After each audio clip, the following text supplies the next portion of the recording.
You're following breaking news. D.C. police have confirmed 3 of their officers have been shot. And this happened in the 5300 block of Hannah Place in Southeast. That's according to the D.C. Police Union. Right now, let's go to John Gonzalez, whose position has moved since the last time we spoke to him. John, tell us what happened there.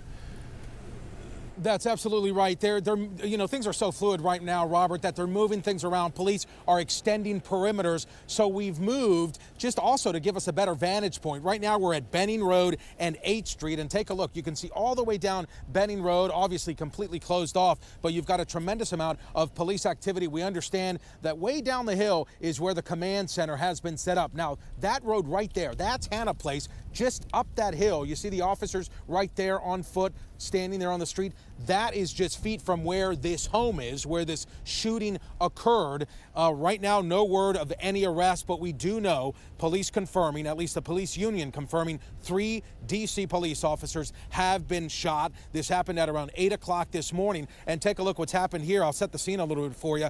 Look at all the bus activity here. None of the buses are being able to make their routes right now down Benning Road. They've got them all stopped here on Benning Road. In fact, we just had one of the passengers on one of these buses get into an ambulance. It appears they may have had some sort of a medical emergency while all of this is going on. But right now, we know that 3 MPD officers were shot. We have been told non-life-threatening injuries. All 3 were transported to the hospital. I've been talking to neighbors here. You can see this area here, this section, you've got apartments, but you've also got homes, and this is similar to the home where this shooting occurred.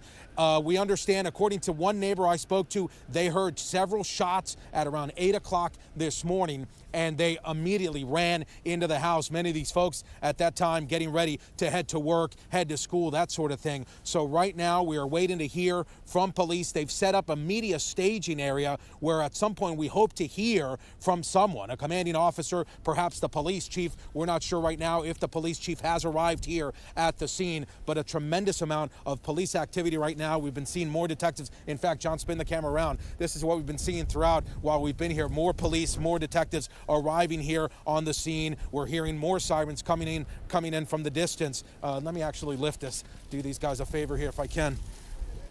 So 3 police officers injured. We're going to see if this officer has to come through here. Here we go. All 3 sent to the hospital, non-life-threatening injuries. Very active situation as police try to determine exactly what happened here. But right now, no word of any arrest. That's concerning right now, and we're trying to get more information from MPD to figure out where the suspect stands in all of this.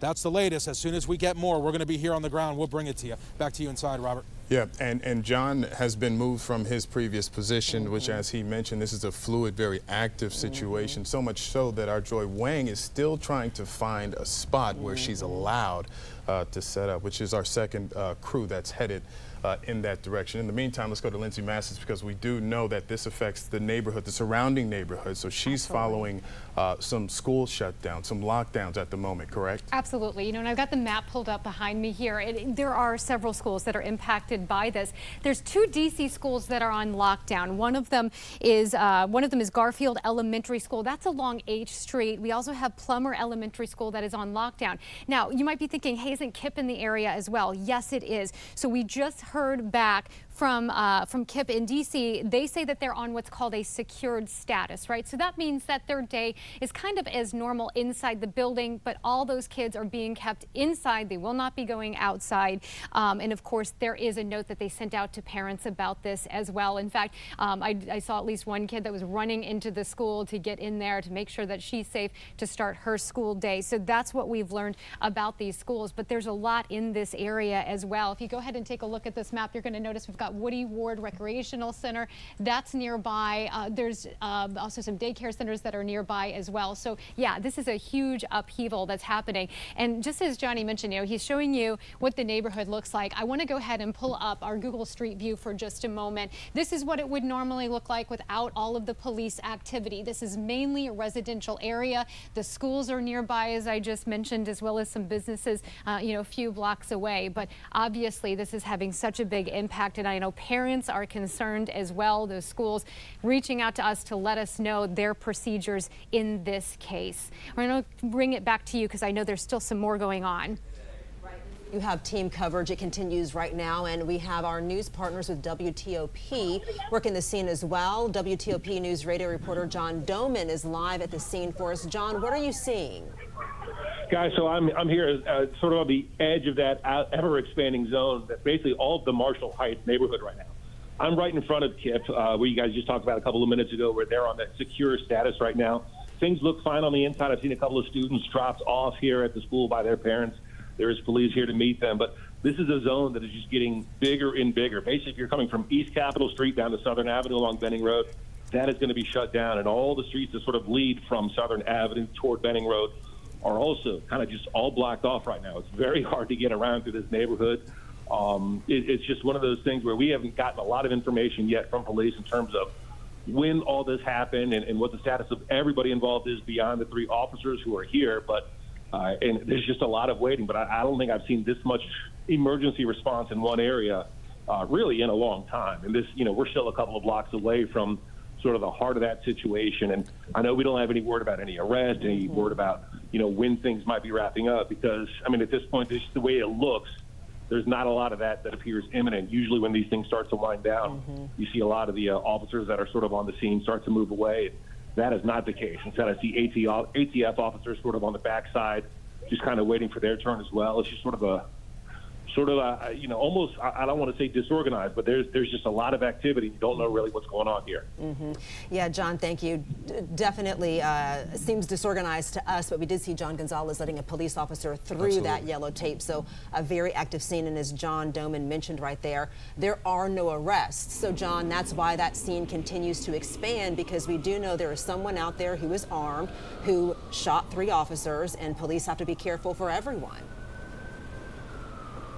That's absolutely right. And minutes before we went on the air, just a couple minutes ago, we were in the yard of one of these homes, and we could see the home where this all took place across Benning Road, and the police officers quickly came and said we have to move out of the way. Very active, delicate situation. This is George Hood, lives right here on the corner. George, you were home at 8 o'clock this morning. Tell me what you heard, what you saw. I was sitting at the table. All of a sudden, I heard about at least 10 shots. 10 shots? 10 shots. So all of a sudden, about 5 or 10 minutes later, then you hear all the police start coming.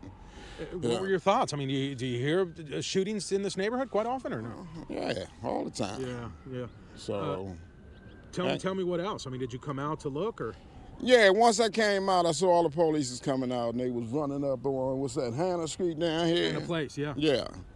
And all of a sudden, I asked one of the police what happened. He said a couple of cops got shot. What do you think? 3 officers shot. What are your thoughts? It was like, I'm glad they're alive. Yeah. It was something minor. Yeah. What else can you add? It must be pretty frightening to deal with something like this so early in the morning. I hear it all the time. God, that's so sobering to hear George say that. 3 officers shot, 10 shots, and you don't seem too fazed by it. That's how much he hears this in this neighborhood here in Southeast. George, thanks for talking to us, my friend.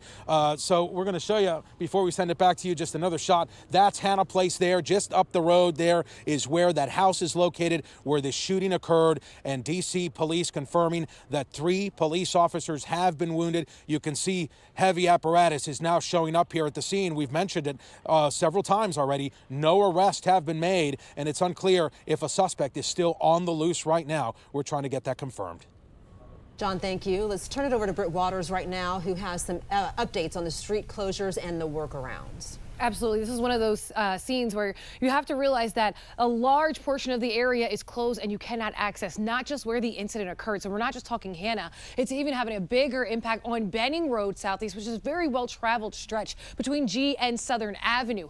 Also, G Street seeing even more closures between Benning and 51st Street Southeast. If you are navigating that area, also 46th Street towards Benning Road is going to be a spot that you cannot access. If you still all right, I got to go to work, I have to make moves. Here are some alternate routes that you can consider. I'll swipe it up for you. Just give me 1 second.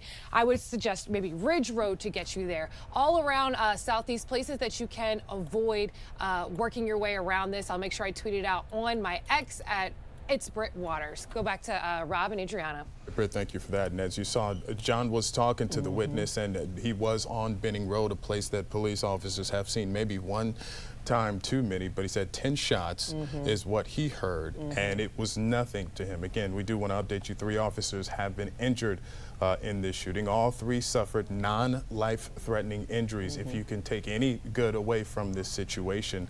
But again, when we first went to John Gonzalez, maybe about 20 minutes ago, he was in one position, and that has continued to expand.